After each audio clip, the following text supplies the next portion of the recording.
તો સુરતના કામરેજ ખાતેથી મહત્વના સમાચાર સામે આવી રહ્યા છે। જી હા, બિલકુલ આપને જણાવી દઉં કે સુરત ખાતેથી કામરેજના ખોલવડ ખાતે તાપી નદી બ્રિજ પર લોખંડની પ્લેટ ખસી ગઈ હોવાની ઘટના બની છે।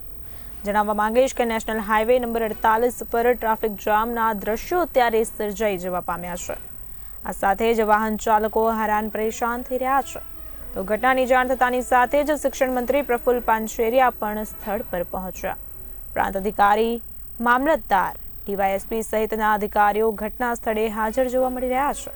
તો મંત્રીએ તાત્કાલિક કાર્યવાહી માટેના આદેશ પણ આપી દીધા છે।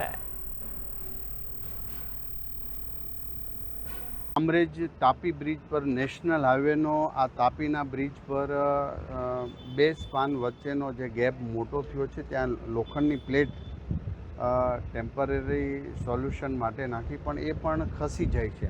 તો આજે નેશનલ હાઈવેના તમામ અધિકારીઓને અમારા પોલીસ ડિપાર્ટમેન્ટના અધિકારી, કલેક્ટર વિભાગના પ્રાંત ઓફિસર વગેરે અમે આવીને સ્થળ વિઝિટ કર્યું છે ને કોઈ પણ એક્સિડન્ટલી કાંઈ પ્રોબ્લેમ ના આવે એથી જલ્દીમાં જલ્દી આને રિપેરિંગ કરે અને જ્યારે પણ પહેલો હાઈવે શરૂ થઈ જાય ત્યારે પૂર્ણ ટ્રાફિક બંધ રહે ત્યારે પરમેનન્ટ સોલ્યુશન માટેની પણ સૂચના આપવામાં આવી છે।